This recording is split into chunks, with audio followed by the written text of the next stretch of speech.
مولانا ابراہیم سعید کے بیانات کے لیے ابراہیم سعید آفیشل کو سبسکرائب کریں۔ اعوذ باللہ من الشیطان الرجیم، بسم اللہ الرحمن الرحیم۔ سب سے پہلے آپ تمام ساتھیوں کو السلام علیکم ورحمۃ اللہ وبرکاتہ۔ جیسے کہ آپ ساتھیوں کے علم میں ہوگا کہ ربیع الاول کا مہینہ ہے، اور یقیناً صحیح قول کے مطابق اس مہینے میں آپ صلی اللہ علیہ وسلم کی ولادت ہوئی، اور اسی مناسبت سے اسی مہینے میں جس قدر علماء کرام ہیں اور مقررین ہیں یا مذہبی اسکالر وغیرہ، وہ سب کے سب آپ صلی اللہ علیہ وسلم کے سیرت پر گفتگو کرتے ہیں اپنے اپنے ظرف کے مطابق، اور یقیناً ہونی بھی چاہیے، کیونکہ آپ صلی اللہ علیہ وسلم کی محبت یہ تکمیل ایمان کے لیے شرط ہے، اور یقیناً سب سے پہلے جو مسلمان ہوئے وہ صحابہ کرام ہیں، اور اللہ نے از خود ان کے سچے عاشق ہونے کی گواہی دی۔ صحابہ کرام کے بعد تابعین، تبع تابعین، اولیاء کرام، علماء حق پرست، ان لوگوں کی محبت اپنی اپنی جگہ، لیکن آج آپ کے سامنے ایک عام انسان کی محبت کے متعلق ذکر کروں گا کہ جو کہ سندھ کا رہنے والا اور نام حاجی امام، عمر تقریباً 70 اور 75 سال کے درمیان، ان کے علاقے میں مسلمانوں اور قادیانیوں کے مابین مناظرہ ہوا۔ اب اس مناظرے میں جو قادیانی مناظر تھا، انہوں نے آپ صلی اللہ علیہ وسلم کے شان میں کچھ گستاخی کی۔ وہاں جو مسلمان تھے اس پر غصہ ہوئے، لیکن بیچ میں قانون نافذ کرنے والے موجود تھے، انہوں نے بات ادھر ادھر کر کے معاملہ ختم کر دیا۔ اب جیسے یہ حاجی امام گھر کی طرف لوٹے، گھر میں داخل ہوئے، اپنی اہلیہ کو سلام کیا۔ اب اہلیہ نے سلام کے جواب کے بجائے منہ دوسری طرف موڑ لیا۔ حاجی امام حیران ہو گئے کہ جاتے وقت اچھی خاصا اور اب آتے وقت منہ موڑ رہی۔ اب ذرا حاجی امام کمرے کی طرف بڑھے تو کمرے کے پاس ہی ان کی بیٹی موجود تھی۔ اب اس کو سلام کیا، انہوں نے بھی منہ موڑ لیا۔ حاجی امام حیران ہو گئے کہ آخر ماجرا کیا ہو۔ جب حاجی امام نے پوچھا کہ بیٹی معاملہ کیا ہے، جاتے وقت آپ سب لوگ ٹھیک ٹھاک بالکل برابر، اور اب جیسے میں آیا آپ کی امی کو سلام کیا، انہوں نے بھی جواب نہیں دیا، منہ دوسری طرف منہ موڑ لیا، آپ کو سلام کیا، آپ نے بھی منہ دوسری طرف موڑ لیا، آخر وجہ کیا ہے؟ تو بیٹی نے کہا، ابا آپ کو ابا کہتے ہوئے بھی شرم آتی ہے۔ آپ کی موجودگی میں آپ صلی اللہ علیہ وسلم کی شان میں گستاخی ہوئی اور آپ زندہ گھر آ گئے۔ یہ سن کر حاجی امام کے بدن پر بجلی گری۔ اب جیسے بیٹی نے یہ الفاظ کہیں تو فوراً حاجی امام کی اہلیہ کہنے لگی، حاجی شرم کرنی ہے آپ کو، ابھی آپ روضہ رسول دیکھ کر آ چکے ہو، ابھی روضہ رسول پر آپ سلام پڑھ کے آ چکے ہو، اور آج آپ کے سامنے اس روضے والے کی گستاخی ہوئی اور آپ زندہ گھر آ گئے۔ ڈوبنے کا مقام ہے، بس یہ باتیں کرنی تھی حاجی امام کو۔ یقیناً جو عشق کی محبت کا جو جذبہ ہوتا ہے وہ اس پہ سوار ہو گیا۔ فوراً کلاڑی ہاتھ میں لی گھر سے نکلا، اور وہی پہنچا جہاں پر قادیانی مناظر کا گھر تھا۔ جیسے اس کے گھر میں داخل ہوا، وہ اپنے گھر کے جو لان تھا نا اس میں چہل قدمی کر رہا تھا۔ اب حاجی ماں کو تو سارے علاقے والے جانتے تھے کیونکہ شریف بندہ تھا، اور یقیناً اس کی شرافت ہر ایک کے زبان پر عام ہو چکی تھی۔ اب دیکھا کہ حاجی مانگ ہے، سر پر پگڑی بھی نہیں، چہرہ بھی غصے سے لال پیلا ہو رہا ہے، ہاتھ میں کلاڑی بھی ہیں، چہرہ بھی کچھ تبدیل۔ مناظر سمجھ گئے جی خیر نہیں، وہ انہوں نے بھاگنا شروع کر دیا اسی لان کے اندر۔ اب اللہ کی شان کو دیکھے وہ مناظر آگے آگے بھاگ رہے، حاجی ماں اس کے پیچھے پیچھے بھاگ رہے۔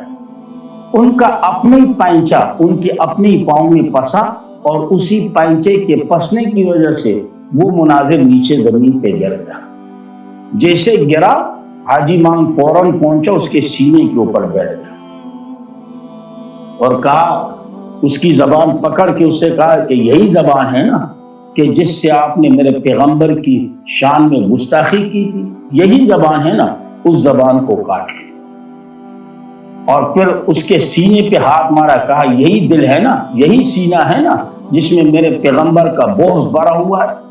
بے در پہ اس سینے پہ وار کر کے اس کو جہنم پہنچا دیا۔ اب جیسے اس کو ختم کر دیا، حاجی مانگ بجائے گھر آنے کے سیدھا جو قریبی تانا تھا وہاں پہنچ گیا۔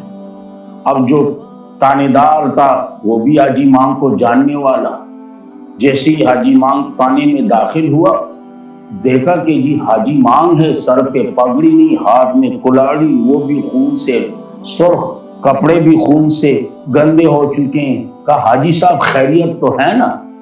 کہاں خیریت ہیں، وہ جو کتا میرے پیغمبر پر بھونک رہا تھا، اس کتے کو میں نے جہنم پہنچا دیا، اس کو میں نے ختم کر دیا، اب میں گرفتاری کے لیے آیا۔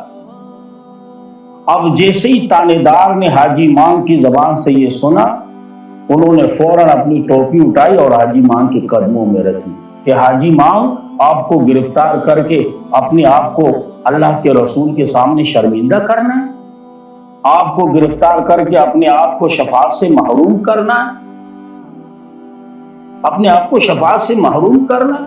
آپ بیٹھ جائیں، آپ ہمارے مہمان ہو، اور یقیناً اگر میں مجبور نہ ہوتا تو میں آپ کو بجائے گرفتار کرنے کے آپ کو ہار پہناتا، آپ کا استقبال کرتا، لیکن کیا کروں، مجبور ہوں، قانون کے دائرے میں ہوں، قانون کی وردی میں ہوں۔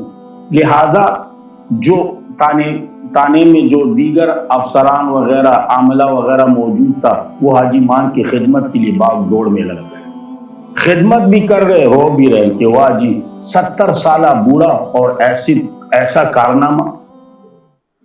اب اس تانے دار نے اوپر فون کیا اور کہا کہ اگر میں آپ کو گرفتار نہ بھی کروں نا، اور آپ کے گرفتار نہ کرنے کی وجہ سے مجھے اگر اس محکمے سے نکالا بھی جا رہا ہو تو میں اس کے لیے بھی تیار ہوں، لیکن آپ کو گرفتار نہیں کروں، کیونکہ آپ کو گرفتار کرنا اپنے آپ کو شرمندہ کرنا ہے اللہ کے رسول کے سامنے، اپنے آپ کو شفاعت سے محروم کرنا ہے۔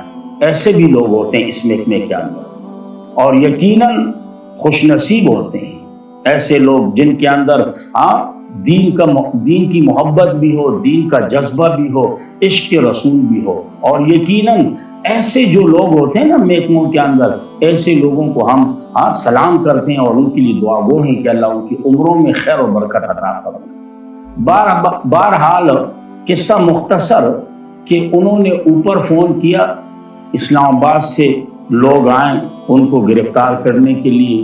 اب بجائے انہوں نے بھی ہتھکڑیاں پہنانے کے، انہوں نے بھی ہاتھ جوڑ لیا کہ جی ہم آپ کو ہتھکڑیاں نہیں پہنا سکتے، نہ آپ کو پیچھے بٹھا سکتے ہیں، کیونکہ اگر آپ کو ہتھکڑیاں پہنائیں گے تو پیغمبر کی شفاعت سے محروم ہوں گے، اگر آپ کو گرفتار کریں گے تو اللہ کے رسول کے سامنے شرمندہ ہوں گے، اس لیے ہم بھی مجبور ہیں آپ آگے بیٹھ جائیں اور جو قانونی معاملہ ہے اس کے مطابق کارروائی کریں۔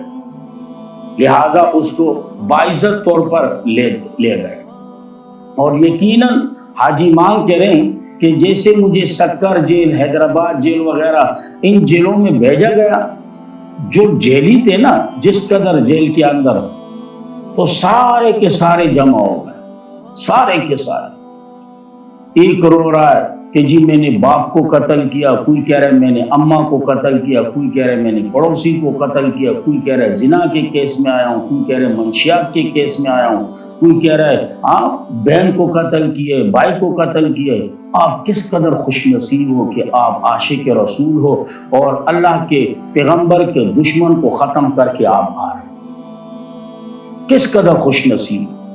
اور یقیناً جیل کے اندر جس قدر قیدی تھے نا، سب کے سب میرے خدمت میں لگ گئے، کوئی پاؤں دبا رہا ہے تو کوئی ہاتھ دبا رہا ہے، کوئی سر پہ مالش کر رہا ہے۔ کیا خوش نصیب ہو بابا، 70 سال کی عمر میں وہ کارنامہ کیا کہ جو جوانی کی عمر کا کارنامہ ہے۔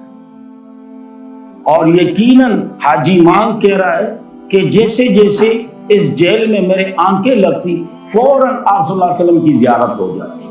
آپ صلی اللہ علیہ وسلم فرماتے ہیں بیٹا گھبرانا نہیں، آپ نے مجھ پہ غیرت کی ہے، آپ نے مجھ پر غیرت کی ہے، آپ نے میرے ناموس پہ غیرت کی ہے، اللہ آپ پہ غیرت کرے گا، اور اگر آپ پھانسی کے تختے پر بھی پہنچ جائے تو آپ کی موت جو ہو وہ شہادت کی موت ہوگی۔ اور اسی دوران بڑے بڑے علماء کرام، مولانا عبدالشکور دین پوری رحمہ اللہ، اسی طرح جو اس وقت کے بڑے بڑے علماء تھے، وہ صرف حاجی مانگ کی زیارت کے لیے جیل میں آ رہے ہیں، حاجی مانگ کی زیارت کے لیے، کہ ایک 70-75 سالہ بوڑھا انہوں نے ایسا کارنامہ کیا کہ جو جوان بھی نہیں کر سکتے۔ اور یقیناً جب حاجی مانگ کے لیے وکیل پکڑا گیا کیس لڑانے کے لیے، اب قادیانی کی طرف سے بھی وکیل اور حاجی مانگ کی طرف سے بھی وکیل، باقاعدہ کیس لڑا گیا۔ اب حاجی مانگ کا جو وکیل تھا نا، حاجی مانگ سے کہنے لگا حاجی صاحب آپ کو صرف اس قدر بات بدلنی ہے کہ آپ کہیں کہ اس وقت میرا ذہن جو تھا، میرا جو دماغ تھا اس وقت اپنے ٹھکانے پر نہیں تھا، میرے ہوش آواز ذرا اپنے ٹھکانے پر نہیں تھے۔ حاجی مانگ کر ہنس کے کہنے لگا وکیل صاحب 70 سال کی عمر میں یہی وقت تھا کہ میرا دماغ اپنے ٹھکانے پر بالکل درست ہے، اور اپنا ہوش آواز اسی عمر میں میرا بالکل درست ہے۔ اب میں یہ کیسے کہوں کہ جی میرا دماغ جو ہے وہ ٹھکانے پر نہیں تھا، ہوش آواز ٹھکانے پر نہیں تھے، کیوں میں کہوں؟ اور یقیناً